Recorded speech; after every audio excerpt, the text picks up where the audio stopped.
Please watch the entire video before going to the next section. So here is a quick overview of the project we are going to create together, which will help you navigate the course. The final goal of the project is to implement a traffic light system like you could see on the introduction video. Now, to get there and learn object-oriented programming for Arduino on the way, we are going to start very simply with a class for an LED component. In the first section after the introduction section, I will teach you how to write your first class to interact with an LED. This section can also be done only with the online simulation tool.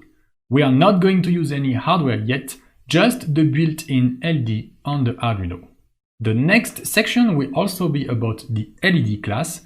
You will learn how to clearly organize your code and separate the class interface from the implementation. Note that from there, Tinkercad doesn't work anymore. Great, so 2 sections on the LED. After this, we are going to build the circuit step by step with all the components we need for the project. And then it's time to practice. I will challenge you to create a new class for a push button following what you have learned with the LED. Of course, I will provide a step-by-step solution as well as some improvements and more functionalities. Here you will also learn how to combine multiple classes together in one single example. After the push button, I will teach you how to create the LED blinker class, which is a great example of a class implementing a functionality on top of a hardware component. Here you will learn how to use a class inside another class. And the final section will be about the traffic light system itself. This is yet another time to practice more for you.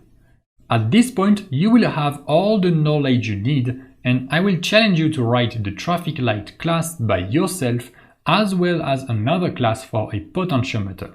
And I will also give you a complete step-by-step solution with some additional best practices. Alright, so now you have a global overview of what we are going to do, so you can better understand what is the purpose of each section of the course. And now, how to get the most out of this course.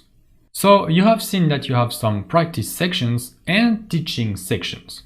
For the teaching sections, I will provide you with hands-on lessons. For those, write the code when I write the code.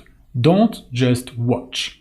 Only by writing the code yourself and see what it does, you will be able to grasp the concepts and understand how it works. And for the 2 practice sections on the push button and the traffic light classes, I really encourage you to try to write the code by yourself before you watch the solution. I have designed those sections so you have everything you need before you get started. This additional practice will be one of the most efficient ways to make you progress with Arduino and object-oriented programming. Alright, and now let's get started with the course.